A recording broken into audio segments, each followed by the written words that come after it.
பிரியமானவர்களே, இன்றைய காலை பொழுதிலும் கூட இது வானத்தின் வாசல் ஊழியத்தின் மூலம் உங்களை சந்திப்பதில் கர்த்தருக்குள் மிகுந்த சந்தோஷம் அடைகிறேன். எனக்காக போராடுகிறவர் யார்? எனக்காக யுத்தம் பண்ணுகிறவர் யார்? எனக்காக வழக்காடுகிறவர் யார்?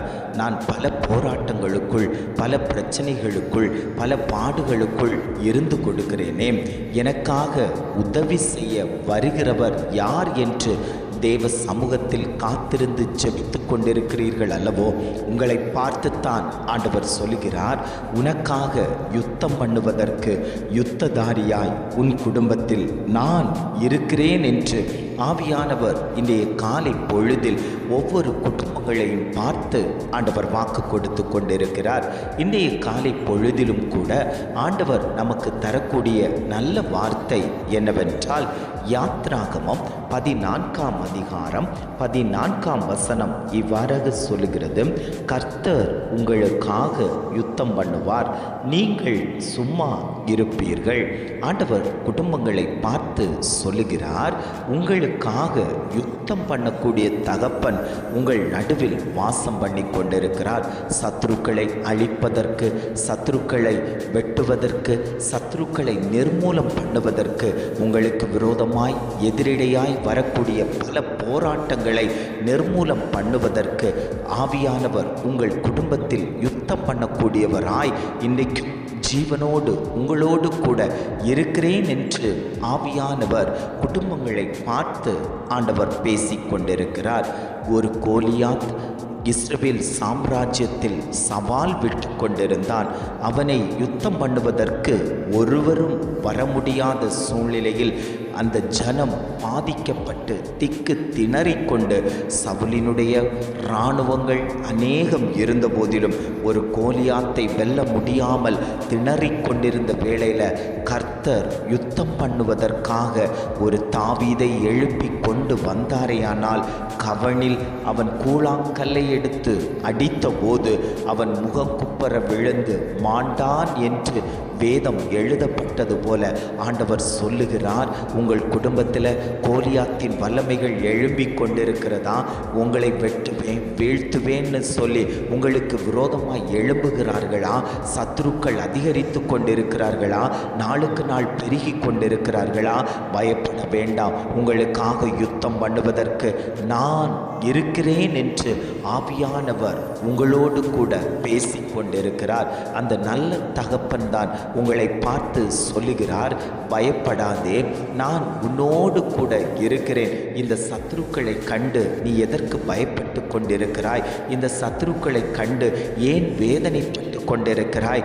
இத்தனை நாட்களும் உன்னை வழிநடத்தின கர்த்தர் இன்னமும் நான் உன்னை வழிநடத்துவதற்கு சித்தமுள்ளவராய் உன் குடும்பத்தில் நான் இருந்து கொண்டிருக்கிறேன். உங்களுடைய வாழ்க்கையில் ஆண்டவரே, என் பிள்ளையின் வாழ்க்கை தோற்று போனது போல இருக்கிறதே, பல தடைகள் வந்து கொண்டிருக்கிறதே, ஒரு திருமணம் செய்து வைத்து குடும்பத்தில் ஒரு நன்மையான காரியத்தை செய்யலாம் என்று பார்த்தால் அது ஒரு தடையாகவே இருந்து கொண்டிருக்கிறதே. அநேக வரன்களை பார்த்து விட்டேன், ஆனாலும் ஜெயம் கொள்ள விடாதபடிக்கு சத்ருவானவன் மதில்களை கட்டி வைத்திருக்கிறானே.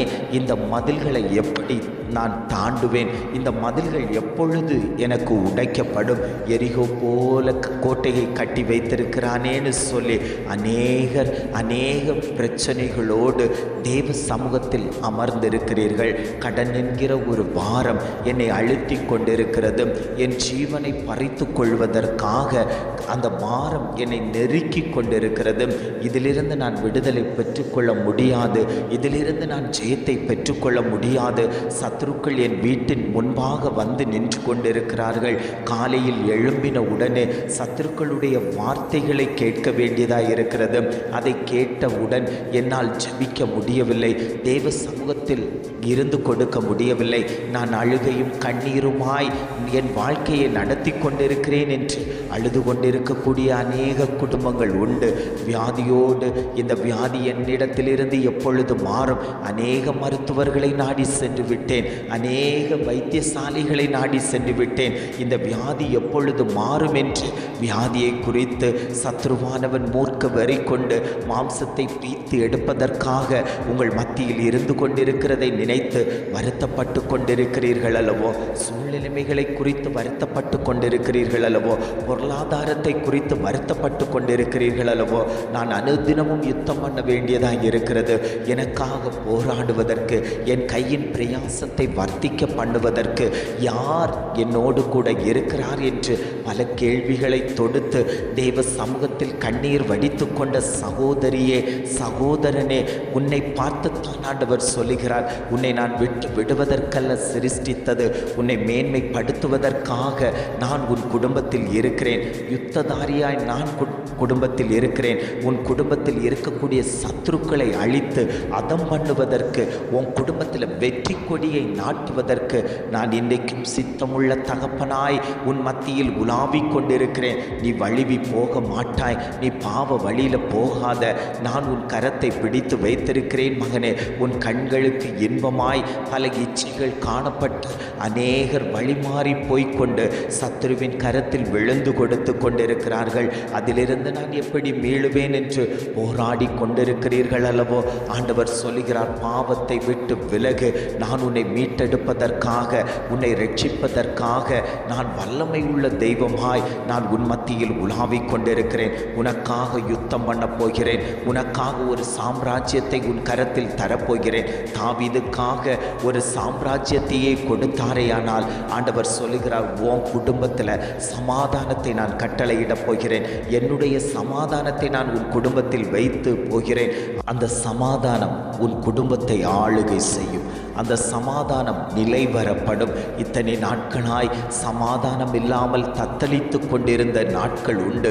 எப்பொழுது என் குடும்பத்தில் ஒரு சமாதானம் உண்டாகும், இந்த பிரச்சனை மாறினாதானே எனக்கு சமாதானம் கிடைக்கும், இந்த போராட்டம் விலகினாதானே எனக்கு சமாதானம் கிடைக்கும், இந்த பாடுகளுக்கு பின்னாடியே நான் ஓடிக்கொண்டிருக்க வேண்டுமா, இந்த பாடுகள் என்னை விட்டு அகலாதா என்று கேள்விகளோடு, வருத்தத்தோடு, மிகவும் சஞ்சலத்தோடு தேவ சமூகத்தில் கண்ணீர் ஊற்றி கொடுத்து கொண்டிருக்கக்கூடிய உங்களை பார்த்துத்தான் ஆண்டவர் சொல்லுகிறார், நான் உனக்காக யுத்தம் பண்ண போகிறேன். நான் உன் மத்தியில் உலாவிக் கொண்டிருக்கிறேன்.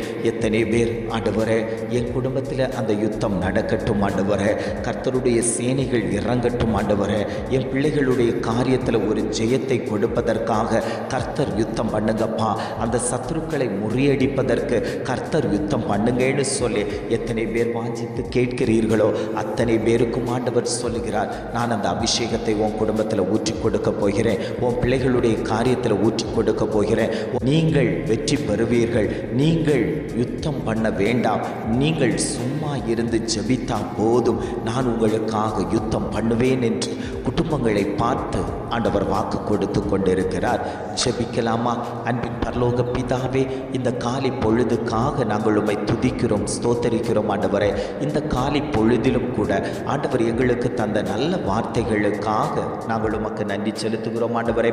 கர்த்தர் உங்களுக்காக யுத்தம் பண்ணுவார், நீங்கள் சும்மா இருப்பீர்கள் என்று அழகான ஒரு வார்த்தையை தந்து ஆண்டவரே, எங்கள் வாழ்க்கையில் ஒரு யுத்ததாரியாய் நீர் நெல்லுங்கப்பா.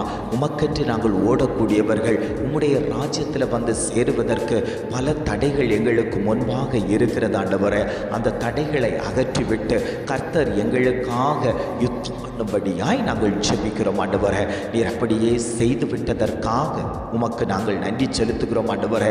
எங்கள் வாழ்க்கையில் மேன்மை அடைவதற்கு, சத்துருக்கள் எங்கள் வாழ்க்கையில் பின்தொடராதபடிக்கு கர்த்தர் எங்கள் மேலே இரக்க பாராட்டும்படியாய் நாங்கள் ஜெபிக்கிறோம். இம்மட்டுமாய் வழிநடத்தின நல்ல தகப்பன், இதை கேட்டுக்கொண்டிருக்கக்கூடிய ஒவ்வொரு குடும்பத்திலேயும் கர்த்தர் யுத்ததாரியாய் நிற்கும்படியாய் நாங்கள் ஜெபிக்கிறோம். எங்களை வழிநடத்துங்க, எங்களோடு கூட இருங்க, எங்களை பாதுகாத்து கொள்ளும்படியாய் நாங்கள் ஜெபிக்கிறோம். எங்களை தாழ்த்தி தருகிறோம். துதிகன மகிமை எல்லாம் உமக்கே செலுத்துகிறோம். மீட்பர் இயேசுவின் மூலம் ஜெபம் கேளும் நல்ல பிதாவே. ஆமென், ஆமென்.